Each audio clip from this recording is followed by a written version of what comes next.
नमस्कार। बिहार पुलिस में assistant sub inspector यानी एएसआई ऑपरेशन के पद के लिए एक जबरदस्त भर्ती आई है।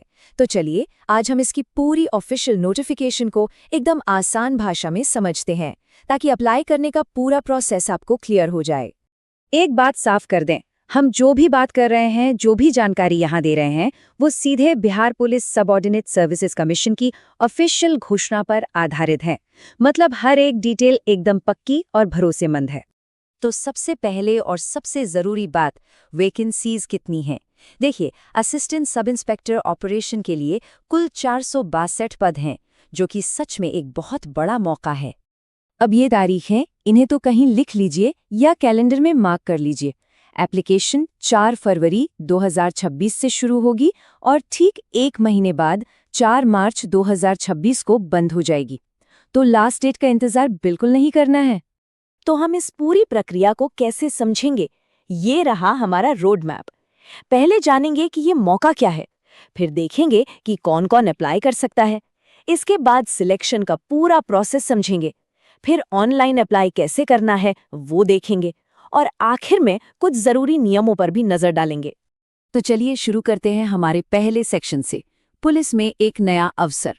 यहाँ हम ये समझेंगे कि ये एएसआई ऑपरेशन की भूमिका आखिर है क्या और ये क्यों एक खास मौका है। तो आखिर ये असिस्टेंट सब इंस्पेक्टर ऑपरेशन का पद है क्या? देखिए, ये बिहार पुलिस के रेडियो यानी वायरलेस डिवीजन में एक लेवल 5 की पोस्ट है। मतलब एक अच्छी खासी टेक्निकल और जिम्मेदारी वाली भूमिका है, और इसके लिए सिलेक्शन एक कॉम्पिटिटिव एग्जाम के जरिए होगा। चलिए अब आते हैं दूसरे और शायद सबसे जरूरी सेक्शन पर, अपनी एलिजिबिलिटी की जांच करना।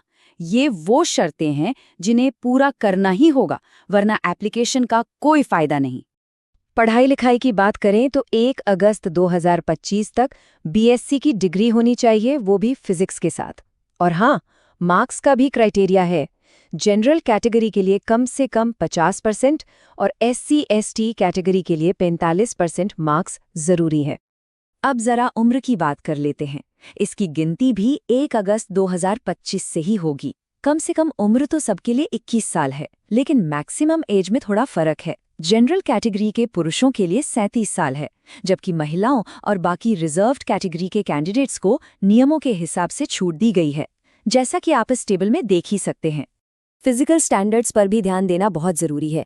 पुरुषों के लिए हाइट कैटेगरी के हिसाब से 160 से 165 सेंटीमीटर तक है, वहीं सभी महिलाओं के लिए कम से कम 155 सेंटीमीटर हाइट और 48 किलो वजन होना चाहिए। पुरुषों के लिए चेस्ट मेजरमेंट के भी अपने स्टैंडर्ड्स हैं। ठीक है, अगर आप एलिजिबल हैं तो अब समझते हैं सिलेक्शन के उस चक्रव्यूह को जिसे पार करना है। ये 3 स्टेज का प्रोसेस है और हर स्टेज को समझना जरूरी है। तो सिलेक्शन का रास्ता 3 पड़ावों से होकर गुजरता है। पहला, प्रीलिम्स का रिटन एग्जाम, दूसरा मेंस का रिटन एग्जाम, और तीसरा फिजिकल एलिजिबिलिटी टेस्ट यानी पीईटी।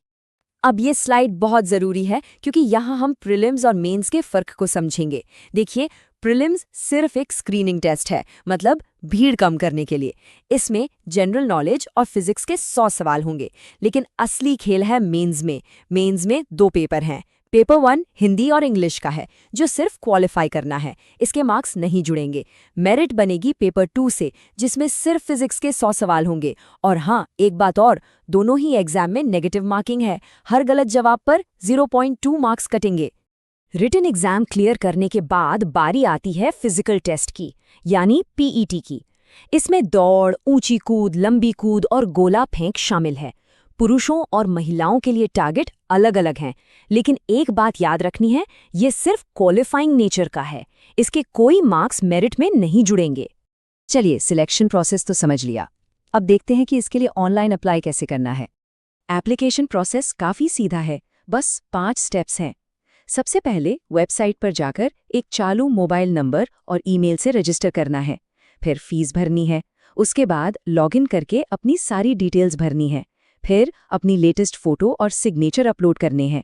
और आखिर में सब कुछ एक बार अच्छे से चेक करके फॉर्म सबमिट कर देना है। याद रखिए, मोबाइल नंबर और ईमेल बहुत ज़रूरी हैं। और फीस कितनी है? तो अच्छी बात यह है कि सभी कैटेगरी के कैंडिडेट्स के लिए फीस सिर्फ 100 रुपये रखी गई है। और अब हम आ गए हैं अपने आखिरी और बहुत ही जरूरी सेक्शन पर, नियम जाने। यहाँ हम रिजर्वेशन और उन गलतियों की बात करेंगे जिनकी वजह से एप्लीकेशन रिजेक्ट हो सकती है। ये टेबल दिखा रही है कि 462 सीटों को अलग अलग कैटेगरी में कैसे बांटा गया है।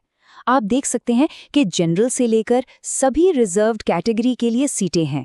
लेकिन सबसे ध्यान देने वाली बात यह है कि कुल सीटों में से 35% यानी 157 सीटें महिलाओं के लिए आरक्षित हैं। ये एक बहुत बड़ा प्लस पॉइंट है। तो एक सवाल जो सबके मन में आता है वो ये है कि आखिर एप्लीकेशन रिजेक्ट क्यों हो जाती है। चलिए उन वजहों को जानते हैं ताकि हम वो गलती ना करें। तो अपनी एप्लीकेशन को रिजेक्ट होने से बचाने के लिए कुछ बातें गांठ बांध लीजिए। पहली, सिर्फ एक ही एप्लीकेशन भरें, एक से ज़्यादा भरने पर सारे रिजेक्ट हो जाएंगे। दूसरी, फोटो और सिग्नेचर बिल्कुल बताए गए फॉर्मेट में ही होने चाहिए। तीसरी, कोई भी झूठी या गलत जानकारी बिल्कुल ना दें। चौथी, अपनी रिजर्वेशन कैटेगरी बहुत ध्यान से भरें, इसमें गलती हुई तो कैंडिडेचर कैंसिल हो सकता है। और आखिर में, फीस पेमेंट करने के बाद बैंक से उसका चार्जबैक ना लें। और ये लाइन, ये इस पूरी भर्ती का सार है। नोटिफिकेशन में साफ साफ लिखा है कि फाइनल मेरिट लिस्ट सिर्फ और सिर्फ मेंस एग्जाम के दूसरे पेपर यानी फिजिक्स वाले पेपर में मिले नंबरों के आधार पर ही बनेगी। इसका मतलब प्रीलिम्स और पीईटी सिर्फ क्वालिफाई करने हैं, असली फोकस मेंस के फिजिक्स पेपर पर रखना है। तो अब जब पूरी प्रक्रिया एकदम साफ है, तो बस एक आखिरी सवाल खुद से पूछना है कि एप्लीकेशन का हर एक डिटेल डबल चेक हो गया है और क्या वो सबमिट करने के लिए तैयार है। अपनी तैयारी और अपने एप्लीकेशन दोनों में ही पूरी सावधानी बरतें। सभी को शुभकामनाएं।